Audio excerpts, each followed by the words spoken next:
Assalamualaikum warahmatullahi wabarakatuh. Kembali lagi di channel Kisah Warganet. Di video kali ini, saya akan menceritakan sebuah cerita yang saya dapatkan dari akun Twitternya @ukmpengamatan. Cerita ini berjudul Keluarga Korban Pesugihan. Seperti apa ceritanya?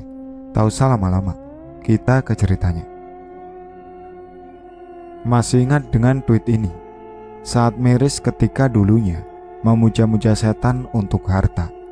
Namun sekarang sukmanya entah kemana, karena perjanjian yang tak bisa ditepati. Begitulah garis besarnya. Ini adalah cerita nyata dari salah seorang teman yang mengenalkanku pada seseorang. Kita panggil saja namanya Michelle. Waktu itu tidak ada niatan untuk bercerita. Namun karena biasanya sebuah obrolan lama-kelamaan pasti akan membahas tentang penggaiban. Barulah dia bercerita tentang ayah dan ibunya yang mempraktekkan pesugihan. Butuh waktu yang agak lama mendapatkan detail ceritanya, apalagi sampai sekarang hal itu masih menghantui keluarga Michelle. Bahkan di sela waktu menceritakan, Michelle selalu meneteskan air mata.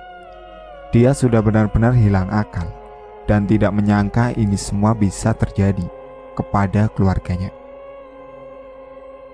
Kukira cuma sinetron aja mas, kejadian kayak gini. Ternyata aku alami sendiri dengan mata yang sembab. Ini semua bermula ketika Michelle masih kecil, ketika kedua adiknya belum lahir ke dunia. Dulu ayahnya bekerja di sebuah perusahaan besar di Yogyakarta, dan ekonomi keluarga bisa dibilang berkecukupan. Hingga suatu waktu sang ayah dipecat karena difitnah menggelapkan uang oleh teman kantornya. Dari sinilah ekonomi keluarga berubah total. Sang ayah yang kesulitan mencari pekerjaan, dan pekerjaan ibunya sebagai ART tidak bisa mencukupi kebutuhan sehari-hari.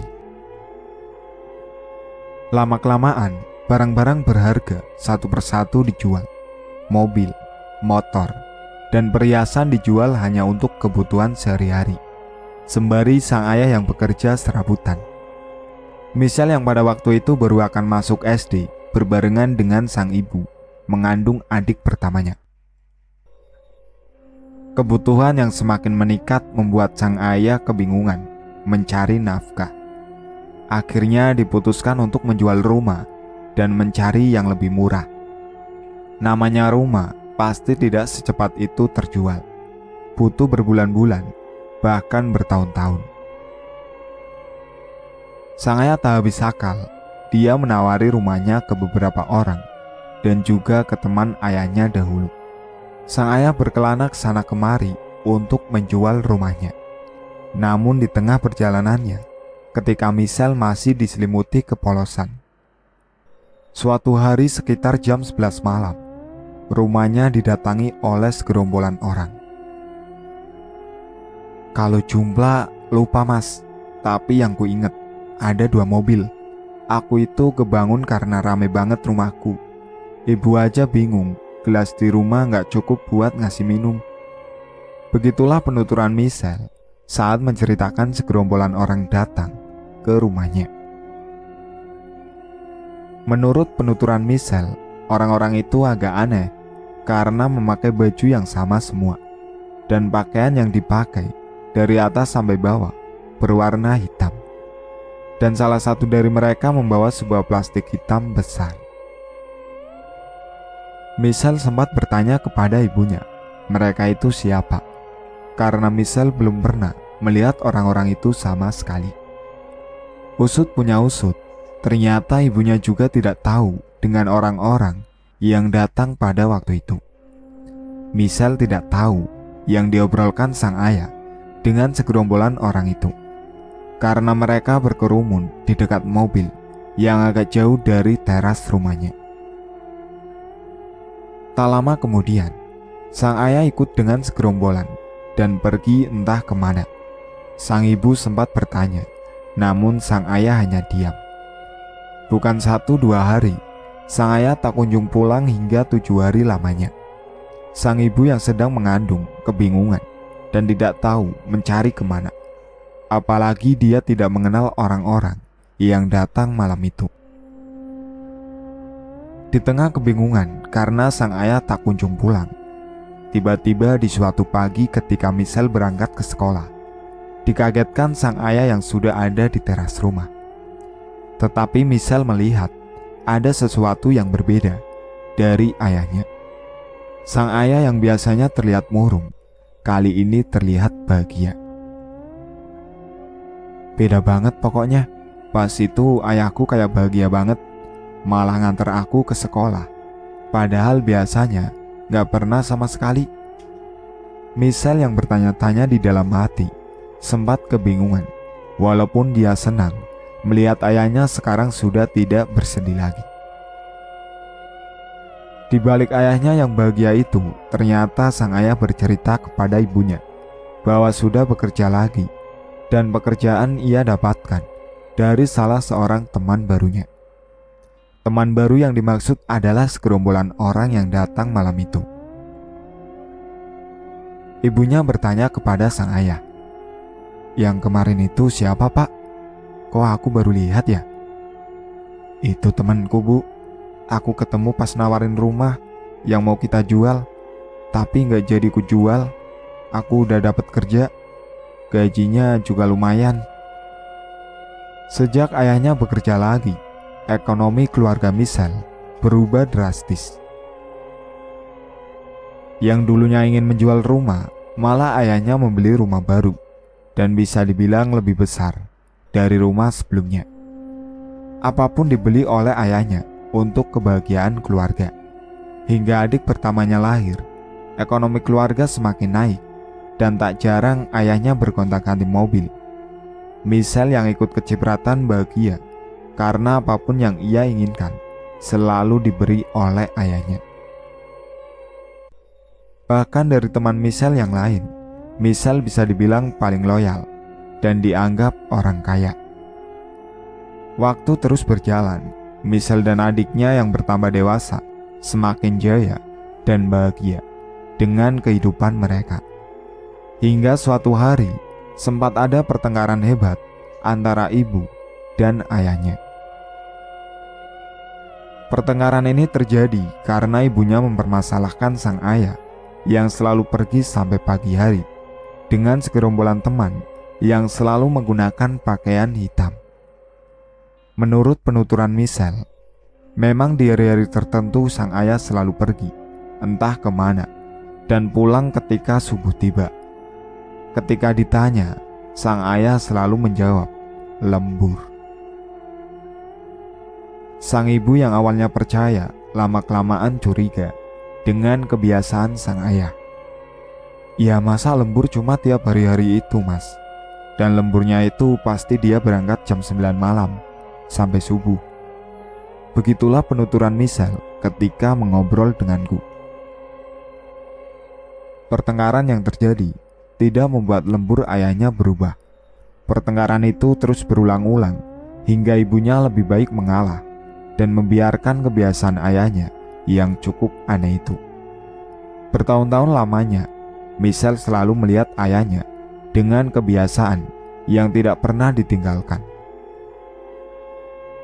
Ayahnya juga lama-kelamaan berubah jadi lebih pendiam dan lebih banyak di luar daripada di rumah. Ayahnya bertambah berubah ketika adik keduanya lahir. Ayahnya semakin menjadi-jadi. Yang dulunya ia tidak pernah mengajak gerombolan temannya itu ke rumah. Setelah adiknya lahir, ayahnya sangat sering mengajak mereka ke rumahnya. Karena mungkin terlalu sering ke rumah, Michelle dan keluarga malah menjadi akrab dengan para gerombolan berpakaian hitam itu. Bahkan tak jarang, ayahnya mengajak salah satu dari mereka untuk menginap di rumahnya. Sang ibu yang dulunya kesal dengan kebiasaan ayahnya berubah 360 derajat ketika ibunya tahu bahwa sang ayah pergi lembur dengan para gerombolan itu. Awal tuh kesel, Mas. Ya mungkin karena udah kenal jadi malah akrab, Mas. Ibu juga udah gak kesel lagi waktu itu. Semenjak mereka akrab, dengan para gerombolan itu. Michelle merasa sesuatu yang aneh pada dirinya. Dia sering bermimpi bertemu dengan ular berkepala wanita dengan tangan yang menggenggam sebilah pedang panjang berlumuran darah. Mimpi itu berulang kali terjadi, namun Michelle tidak berani bercerita kepada ayah dan ibunya karena dia berpikir hanya mimpi yang kebetulan berulang-ulang. Lama-kelamaan, Michelle merasa ada yang janggal ketika ayahnya pergi lembur seperti biasanya. Michelle sering mendengar ketukan dari jendela kamar, dan dia merasa selalu ada yang mengawasi di malam di mana ayahnya pergi. Kembali lagi, ia merasakan itu berulang kali, hingga tibalah titik di mana Michelle tidak kuat lagi. Iya mas, aku ngerasa itu tiap ayahku pergi. Pas aku tidur sama adekku. Adekku juga dengar. Dia juga takut mas. Ngetoknya terus-terusan, gak berhenti. Michelle bercerita apa yang selalu dialaminya kepada ayah dan ibunya. Ibunya panik dan menyarankan untuk didatangkan ahli spiritual. Namun berbeda dengan tanggapan ayahnya yang hanya diam, bahkan tidak setuju dengan saran mendatangkan ahli spiritual. Michelle kebingungan dengan tanggapan ayahnya yang biasa saja, bahkan seperti menghiraukan apa yang dialaminya. Dia juga melihat raut ibunya yang keheranan ketika melihat tanggapan sang ayah. Sempat terjadi perdebatan, namun sang ayah menang dalam perdebatan itu. Anehnya, sang ayah mengancam tidak akan kembali ke rumah kalau tetap mendatangkan ahli spiritual. Michelle masih merasakan gangguan itu, bahkan berbulan-bulan lamanya. Walaupun kadang hilang, akan tetapi mimpi bertemu sosok ular juga masih menghantuinya. Ibunya menyarankan berpindah kamar dan tidur bersamanya. Michelle mengiyakan, dan benar saja, gangguan dan mimpi itu tidak pernah ia rasakan sama sekali di kamar ibunya. Hingga suatu saat, ketika ibunya membereskan kamar Michelle untuk dijadikan gudang karena sudah jarang dipakai, ibunya menemukan sebuah keris kecil yang dibalut dengan kain kafan dengan beberapa bercak tanah tepat di atas jendela kamar. Ibunya ketakutan dan tanpa basa-basi membuang keris itu ke tong sampah. Malam harinya, ibunya bercerita kepada sang ayah, dan bisa ditebak, sang ayah malah murka dan mencari keris itu di tong sampah rumah. Dia tuh nyari di tong sampah, sampai di balik tong sampahnya.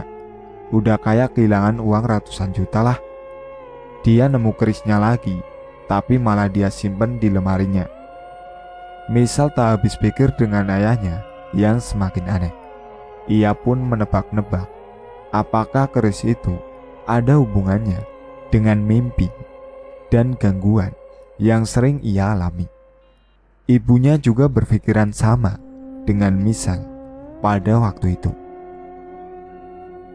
Yang tambah membingungkan lagi, kenapa sang ayah selalu menghindar ketika ada sesuatu yang menyangkut keluarganya. Bahkan tidak ada pembelaan sedikit pun dari ayahnya.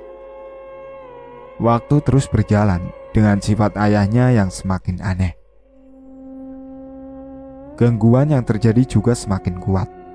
Adiknya nomor 2 yang masih kecil sering menangis tiba-tiba, dan adiknya nomor 1 juga tak jarang mendengar suara misterius dari luar rumah. Kebiasaan lembur sang ayah semakin brutal, yang awalnya hanya 1 minggu sekali, bertambah tiap bulan, bahkan sampai tidak pulang ke rumah 1 bulan lamanya. Apalagi menyangkut pekerjaan ayahnya yang semakin tidak jelas. Masa dia pernah sebulan gak pulang mas? Kan ibuku juga curiga, apa dia tuh gak kerja apa gimana? Soalnya waktu itu ayahku jarang ngobrol mas. Tiba-tiba ada, tiba-tiba pergi, gitu aja tiap hari. Ya aku nyoba bikin ibu mikir positif aja mas. Dia kerja luar kota, atau mungkin udah naik jabatan, apa gimana, makanya sibuk. Soalnya kita emang bener-bener gak tahu waktu itu. Menurut penuturan Michelle, pada waktu itu sempat terbesit pikiran curiga dengan ibunya karena tidak pernah tahu apa yang dilakukan sang ayah selama ini. Dia curiga ibunya selama ini berpura-pura tidak tahu apa-apa dan sebenarnya sangat tahu apa yang sebenarnya ayahnya lakukan. Dan dia berpikir apa yang selama ini diperlihatkan oleh ibunya hanya pura-pura semata untuk membuatku tenang. Awalnya curiga sama ibu. Ya logikanya harusnya tahu gitu apa yang dilakukan ayahku yang dia bilang lembur. Kecurigaan itu seketika datang di benak Michelle. Michelle bahkan sempat berpikir ada sesuatu yang besar disembunyikan oleh ibunya. Kecurigaan-kecurigaan itulah yang terus terbayang di benaknya. Michelle bahkan secara tidak langsung menanyakan hal itu, akan tetapi dibantah mentah-mentah oleh ibunya. Apalagi setelah Michelle masuk SMA, ayah dan ibunya berpisah dengan Michelle dan dua adiknya. Waktu itu sang ayah bercerita harus berpindah ke daerah utara Jogja yang cukup jauh karena ada pekerjaan yang harus dilakukan di sana. Dengan terpaksa, ayah dan ibunya meninggalkan Michelle dan dua adiknya. Tak tanggung-tanggung, mereka berencana menetap di sana selama 1,5 tahun lamanya. Kecurigaan Michelle semakin menguat ketika suasana keluarga setelah ayah dan ibunya pergi keluar kota. Michelle merasakan lebih nyaman dan tentram hidup bersama adik-adiknya. Walaupun komunikasi dengan ayah dan ibunya masih berjalan. Apalagi mereka memilih berpindah ke rumah eyang karena takut ketika ada gangguan, tidak ada yang menolong mereka. Pas pindah ke rumah eyang tuh mas, ya kayak biasa aja. Aku udah gak mimpi lagi, adikku udah gak nangis lagi, adikku satunya juga udah gak pernah dengar suara lagi. Ditambah lagi eyang kakungnya yang pernah bercerita semenjak sang ayahnya bekerja dan bisa dibilang sukses, tidak pernah berkunjung lagi ke rumah. Sekedar menengok pun tidak pernah sama sekali. Memang setelah ayahnya bekerja dari para gerombolan itu, hanya Michelle, ibu, dan dua adiknya saja yang sering mengunjungi eyangnya. Sang ayah memang tidak pernah mau ketika diajak berkunjung ke rumah eyangnya. Sifat dan kehidupan sang eyang yang apa adanya pasti ada apanya. Saat Michelle hidup bersama di sana, Michelle sering diberikan petua yang intinya selalu berhati-hati di dalam kehidupannya sehari-hari. Michelle merasakan dia diistimewakan dan paling dijaga daripada kedua adiknya. Aku tuh kemana-mana pasti diantar eyang. Eyang tuh kayak gak mau jauh mas dari aku. Kadang kasihan kan, SMA aku juga jauh dari rumah eyang. Tapi eyang tuh pasti ngotot, kemanapun harus sama dia. Bahkan dia dilarang untuk pergi malam hari ketika ada temannya yang ingin mengajaknya pergi malam hari. Teman-temannya yang harus datang ke rumah eyangnya apabila terpaksa keluar, kadang diantar oleh eyangnya ataupun orang kepercayaan eyang. Namanya anak SMA, pasti lama-kelamaan jenuh karena merasa tidak bebas kesana kemari. Michelle sempat colong-colongan dengan eyangnya dan akhirnya Michelle mendapatkan sesuatu yang tidak diinginkan sama sekali oleh semua orang di dunia ini. Michelle bersama teman-temannya menggunakan sepeda motor dan berniat untuk berlibur ke pantai. Namun apa dikata, dan sudah menjadi kehendaknya, Michelle mengalami kecelakaan hebat. Dia menabrak bak truk dan kemudian badannya terjatuh ke kiri dan naas. Salah satu bagian dari tubuhnya terlindas ban mobil yang melaju kencang dari belakang. Aku tuh nggak tahu kenapa mas, kayak tiba-tiba hitam aja pandanganku. Seingatku cuma aku lihat bak truk ada di depan mataku. Habis itu udah, nggak inget apa-apa lagi. Bangun-bangun udah di ruangan, dan udah kayak gini. Menurut penuturan eyangnya, yang langsung datang ketika mendengar kabar dari teman-teman Michelle. Eyangnya sempat pesimis, Michelle bisa selamat, karena di beberapa bagian badannya patah, dan banyak darah yang keluar pada saat itu. Tak hanya itu, di bagian organ dalam juga banyak terkena benturan karena kecelakaan itu. Yang paling parah, salah satu tubuhnya tidak bisa aktif lagi sampai sekarang. Sebelum siuman, Michelle sempat koma selama 12 hari. Michelle menuturkan sangat bersyukur masih bisa hidup sampai sekarang. Bahkan waktu itu, dokter mengatakan kepada keluarganya, kemungkinan untuk selamat sangatlah kecil. Ibunya yang datang, air matanya pecah melihat Michelle terkapar lemah, tak berdaya, dengan bantuan alat pernapasan dan bantuan alat lainnya yang tertancap di tubuhnya. Eyang dan dua adiknya mencoba menenangkan saat ibu yang menangis tiada henti. Ibunya selalu menangis setiap hari dan berharap sang anak bisa kembali siuman.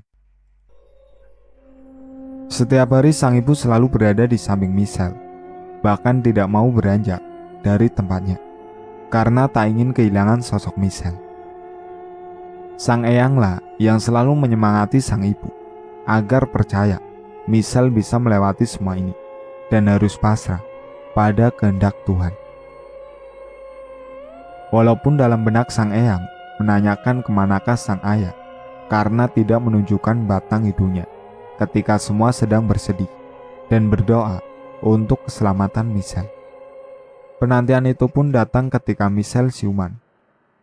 Kebahagiaan, rasa haru, dan tidak percaya bercampur aduk mendengar Michelle sudah siuman dari mimpi panjangnya.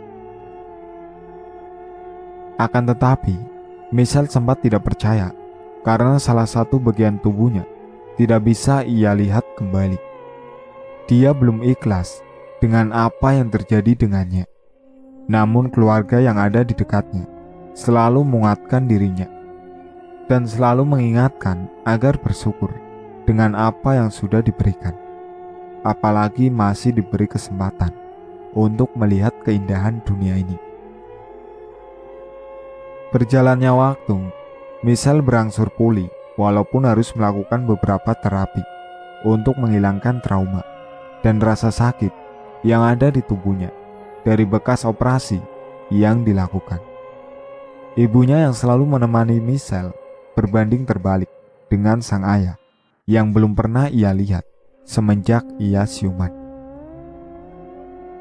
Ada sedikit rasa kecewa dan berulang kali ia bertanya kepada ibunya, pergi kemana sang ayah? Namun ibu hanya diam dan menitikkan air mata ketika Michelle bertanya keberadaan sang ayah.